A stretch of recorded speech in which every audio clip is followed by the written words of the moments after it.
राधे राधे दोस्तों, आप सभी का मेरे चैनल श्री राधा भक्ति में स्वागत है। आइए सुनते हैं दुर्गा सप्तशती का चौथा अध्याय। इंद्र और देवताओं द्वारा देवी जी की स्तुति।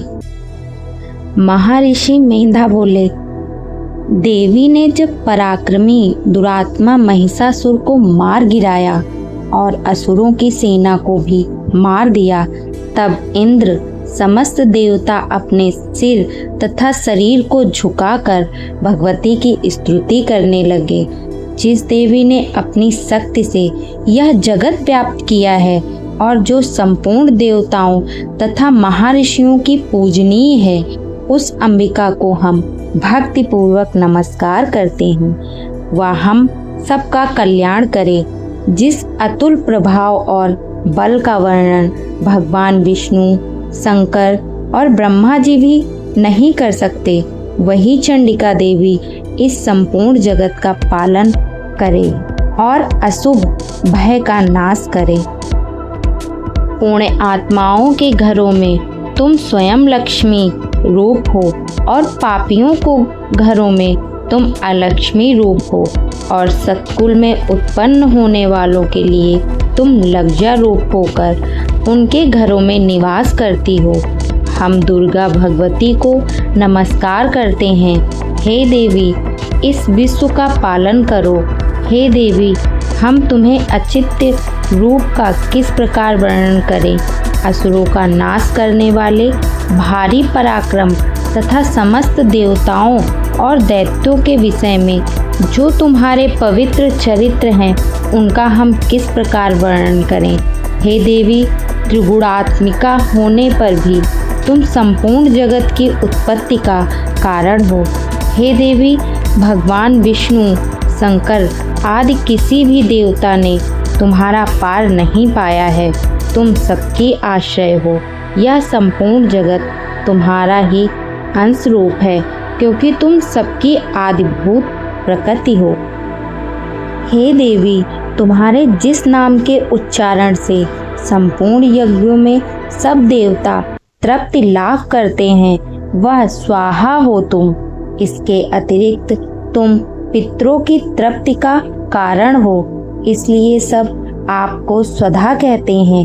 हे देवी, वह विद्या जो मोक्ष को देने वाली है, जो अचित्य महाज्ञान स्वरूपा है, तत्वों के सार को वश में करने वाले, संपूर्ण दोषों को दूर करने वाले, मोक्ष की इच्छा वाले मुनिजन जिनका अभ्यास करते हैं, वह तुम ही हो।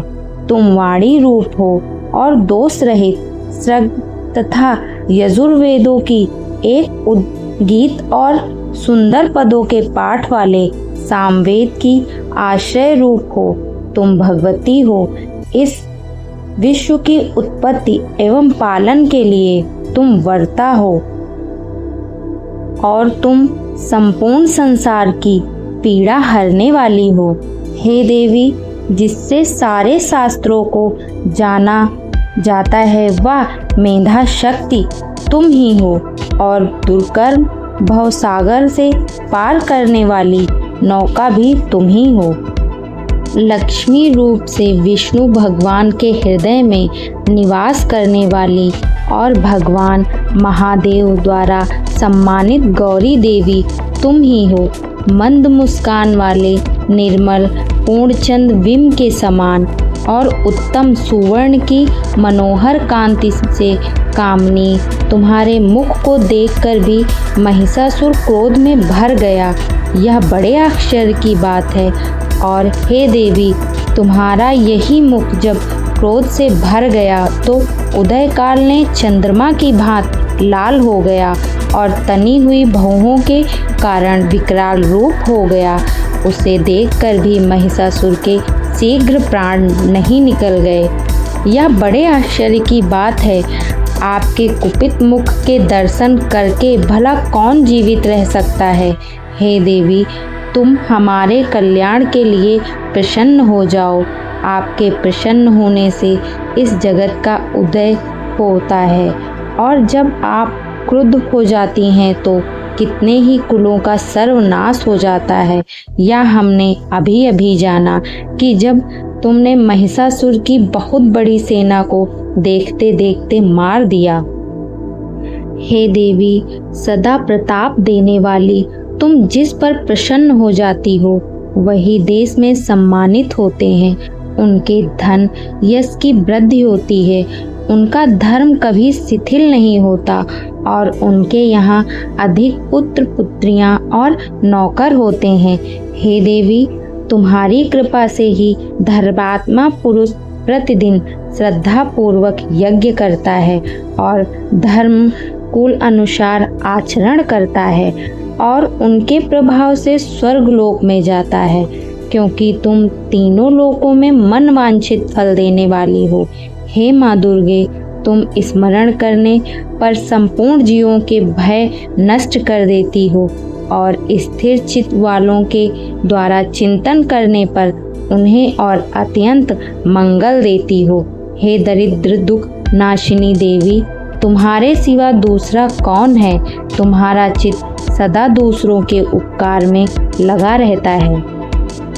हे देवी, तुम शत्रुओं को इसलिए मारती हो कि उनके मारने से दूसरों को सुख मिलता है।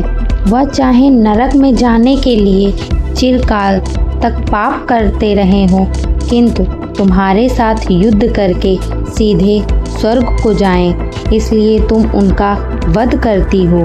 हे देवी, क्या तुम दृष्टिपात मात्र से समस्त अस्त्रों को भस्म नहीं कर सकती? अवश्य ही कर सकती हो, किंतु तुम्हारा शत्रुओं को शस्त्रों के द्वारा मारना इसलिए है कि शस्त्रों के द्वारा मर कर वे स्वर्ग को जाएं। इस तरह से हे देवी, उन शत्रुओं के प्रति भी तुम्हारा विचार उत्तम है। हे देवी, तुम्हारे उग्रखंड की चमक से और त्रिशूल की नोक की कांति किरणों से असुरों की आंखें फूट गईं। उनका कारण यह था कि वे किरणों से शोभामान तुम्हारे चंद्रमा के समान आनंद प्रदान करने वाले सुंदर मुख को देख रहे थे। हे देवी, तुम्हारा शील बुरे वृतांत को दूर करने वाला है और सबसे अधिक तुम्हारा रूप है, जो ना तो कभी चिंतन में आ सकता है और ना जिसकी दूसरों से कभी तुलना ही हो सकती है। तुम्हारा बल और पराक्रम शत्रुओं का नाश करने वाला है। इस तरह तुमने शत्रुओं पर भी दया प्रकट की है। हे देवी, तुम्हारे बल की किसके साथ बराबरी की जा सकती है तथा शत्रुओं को भय देने वाला इतना सुंदर रूप भी और किसका है? हृदय में कृपा और युद्ध में निष्ठुरता, यह दोनों बातें तीनों लोकों में केवल तुम ही में देखने में आई हैं। हे माता, युद्ध भूमि में शत्रुओं को मारकर तुमने उन्हें स्वर्ग लोक में पहुंचाया है।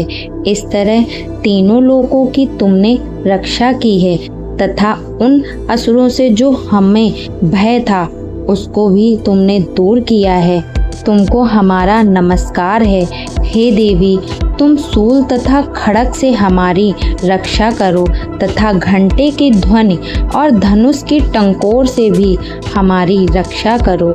हे चंडिके, आप अपने शूल को घुमाकर पूर्व पश्चिम उत्तर तथा दक्षिण दिशा में हमारी रक्षा करो।